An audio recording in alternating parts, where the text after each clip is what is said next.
So I just recently came across the trailer for the demo of an in-development indie game called Raw Metal. It's a game that blends stealth gameplay with beat-em-up style combat in a really interesting and smooth way.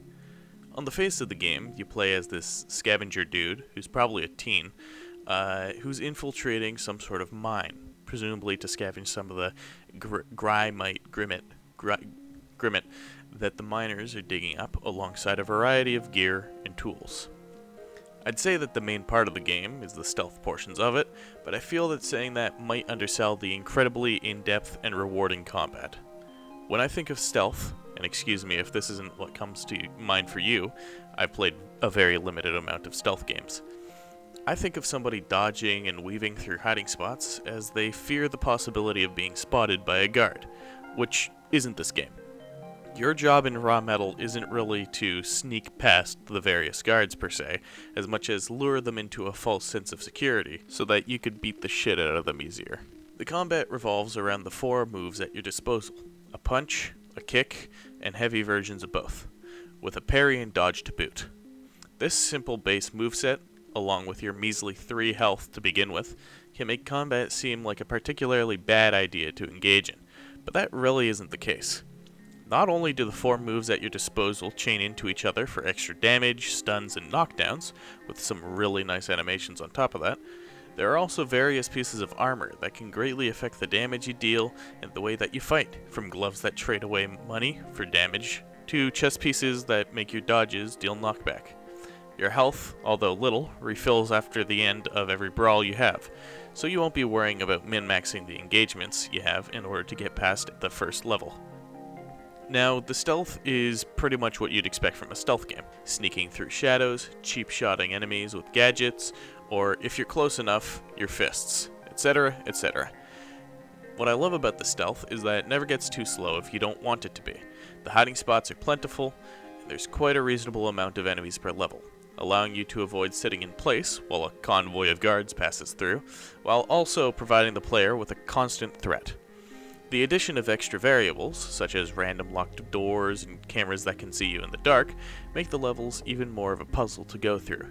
On top of all this, you can also pick up various gadgets that give you even more ways to interact with the enemies and world around you, such as a taser that you can use to stun enemies or take out lights for short periods of time, the classic sound maker to draw enemies in, and a mystery wormhole device that'll send your enemies on a brief vacation.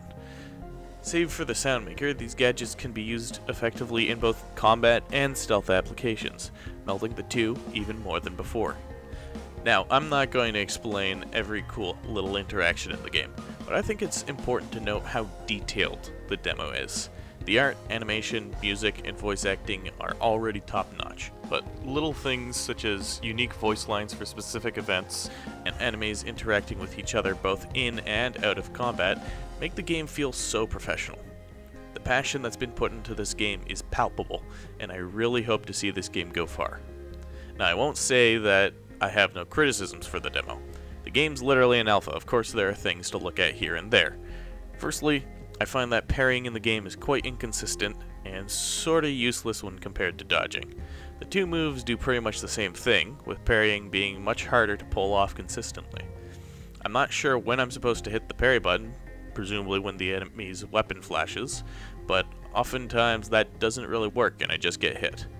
I'd recommend increasing the parry window by just a touch to make it a little more viable against enemies, and also giving the player some sort of training mode to let them practice their moves and parrying without having to reload the level every time they miss a few times. That also leads into my other main complaint, which is how long it takes to get to the new stuff when you die. Every time you die or leave the mines, you have to start over from the very first mine level, which can become pretty frustrating when you die to the boss and have to spend 5 or 6 minutes getting back to him. I think this issue comes from the fact that the game is structured much like a roguelike, but without the random or variable rooms to explore, making the trek back to the boss feel a bit more grueling than games that do have random levels. I know it may not fit into the story of the game to have randomized levels, which is fair, but maybe the addition of being able to hang on to floor access keycards when you escape with one so that you aren't always running through the first level with the sole purpose of getting the next keycard. That way you'd also be able to head back up to the hideout and get your gear before the boss fight, instead of risking your good gear rushing through the previous 3 levels.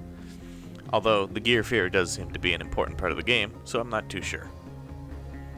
Besides those 2 points, the game seems to be on track to becoming an extremely successful indie title, and I wish the devs of the game, Team Crucible, the best of luck with their work. Otherwise, I thank you for watching, and I'd highly recommend checking out Raw Metal's demo if anything you've heard here strikes your fancy. That's all. I hope you enjoyed.